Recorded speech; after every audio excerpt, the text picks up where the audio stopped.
Hello, hello, hello. You know what time it is. Let's discuss the Michael Jackson documentary that's on HBO, Psych Perspectives. Now, I'm just going to go on and preference right away, disclaimer. I'm a Michael Jackson fan, okay? I have all of his albums, his CDs, vinyls, posters, books, you name it, I probably have it. However, like I said in my video discussing R. Kelly and Bill Cosby and others, at the end of the day, wrong is wrong, right is right. And also as a survivor of child molestation, I dealt with it as a child. I was 8 years old, and I understand. I get it, right? But I do believe you can separate the person from the craft or the talent or skill that they contribute to. It still doesn't take away from the fact that people do bad things and things need to be discussed. Now, I'm gonna try to, not be 100% biased and show different perspectives. I'm no longer leaving links and articles and stuff in the description box unless I absolutely have the time and feel like doing it. The reason being is, if you're watching my video, you must have internet, you must have data, you must have Wi-Fi. With that being said, you can use that same data and Wi-Fi and internet to go on Google yourself or any other search engine and do that research. All right? The knowledge is at your fingertips. Use it. So let's get into it. So there's a documentary about Michael Jackson on HBO, produced by none other than Oprah Winfrey. Harpo, who that man? So the documentary basically is discussing two white cisgendered men who were allegedly molested and victimized and sexually abused by Michael Jackson. Allegedly, right? And let's talk about the Oprah thing, Psych perspective. First of all, Oprah, man, you love her, you hate her, you dislike her, she's good, she's bad, she's neutral. And that's really how I look at it, because Oprah really is two-faced as all get out. I mean, it's just amazing how one minute she's up in Michael Jackson's face, she's at his house, she's doing interviews, and then the next minute, she's on her show talking shit about him, or she's making a documentary painting him in a negative light. I'm just saying. And that tends to be her thing, right? But then at the same time, Psych Perspectives, she's a news reporter of sort, right? So technically, that's her job, which is why I always say, you gotta, hold on real quick, you kind of have to not pay attention to these types of relationships, because if a person is doing news reporting and documentary and the media is their job, of course they're going to be flippy and floppy, and it kind of makes you wonder, do these people ever really have any real genuine friendships? Because at any given time she might make a documentary about your ass. I'm just saying. Okay. Now, Wade Robinson, remember he had that show back in the day, I think it was on MTV, where he was like a dancer and shit? Because he is a choreographer, that's what he does, and he also produces films and movies and shit. But isn't it just strange, all of this, going on 10 years after Michael Jackson has been dead. June 25th, 2019 will mark 10 years, the 10-year anniversary of his untimely death at the age of 50 due to a cardiac arrest, due to unnecessary drugs that he really shouldn't have been on in the first place. But anyways, so they basically discuss in the documentary how he paid off families, paid off parents, had the children spending the night, taking them on trips. I mean, and when I say trips, I'm not just saying, okay, we're in California, so let's go to Disneyland. He was taking children out of the country. Out of the country to another continent, to another country type shit.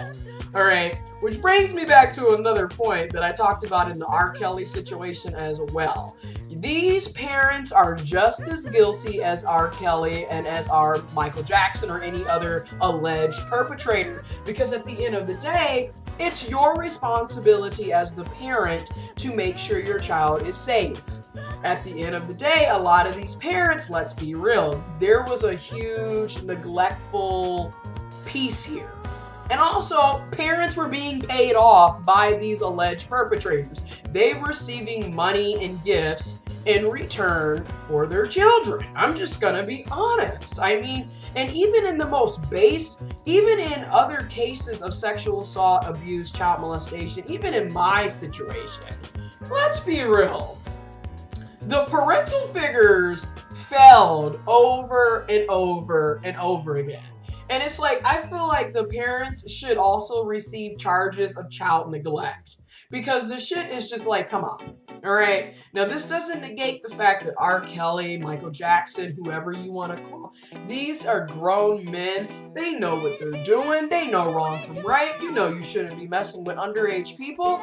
And you definitely, not only should you not be messing with underage people and underage children, teens, adolescents, people under the age of 18, but also if you're going to engage in sex with people over the age of 18, you also need to make sure that you have consent. You can't be taking people without their will. I mean, gosh, you know, we shouldn't even have to discuss this. Now, Psych perspectives. There's a lot of black people and also non-black people who are pissed off at Oprah Winfrey, and I really can't blame them because as a Michael Jackson fan, you know, I feel the same way. I get what you're saying. It's like, okay, first of all, he's been dead almost 10 years, and all of a sudden your ass is coming up with this shit. And then technically in 2005, he was acquitted. But then again, technically so was R. Kelly in 2008. So, you know what I mean? It's like, eh. But again, I love Michael, but let's be honest, there's no way in hell I'd be having my son or daughter or my child hanging out with a 35-year-old grown-ass man. I don't care how much money and gifts you get. I don't want the shit, and you're not going to be around my kids. End of discussion. I don't care who you are. I don't care how much money you got. Again, these parents are just as guilty as the alleged perpetrators. That's just how I feel. Okay? Along with everybody that knew about the shit, saw the shit, and was quiet about it. I mean, let's be faithful. Now, let's also talk about narcissism, because I also talked about that in the R. Kelly situation. Narcissism is real, man. And when you look at Michael was kind of like a grandiose slash overt or slash covert narcissist in the sense that he kind of gave off this persona, Psych perspectives. Remember, I'm showing you different perspectives.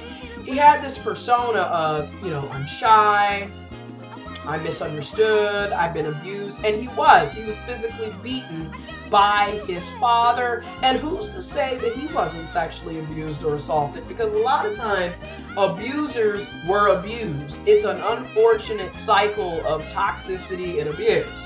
And you know, now keep in mind, everybody that's been abused doesn't go on to be abusers. Case in point, I was sexually molested, but you don't see me out here molesting kids and sexually assaulting people. Okay, so let's get that clear. Gail King, shout out to you. But anyways, narcissism, right? So, you know, he's quiet, he's reserved, he wants to be private, he's shy, he's misunderstood. You know, he kind of gave you off this very docile, sweet, you know, I'm Peter Pan, hence Neverland, right? Let's never grow up. He gave you that persona.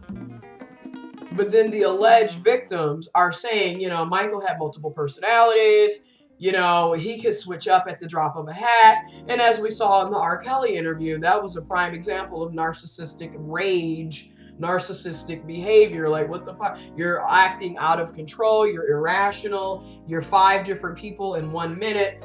That's the type of shit that these types of people do. You know, I'm just gonna be honest.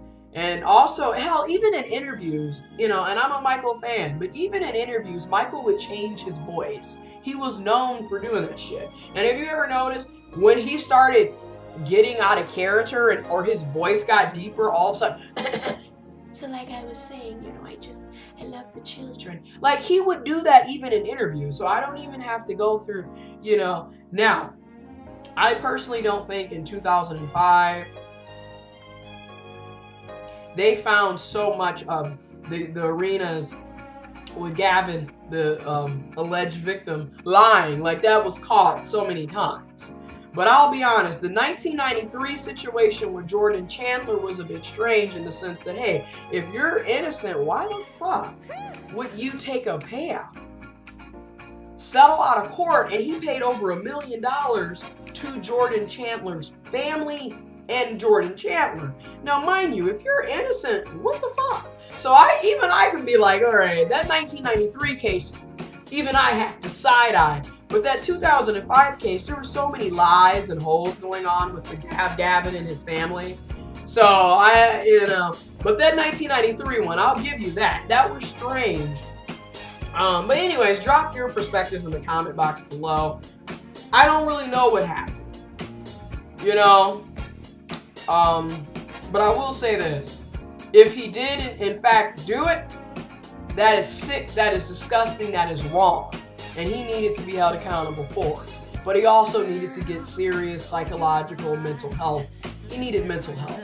Just like I personally believe R. Kelly needs psychological and mental health as well. Right? But at the same time, you got to be held accountable for the wrong things you're doing. Right? Anyways, let me know what you think. Deuces.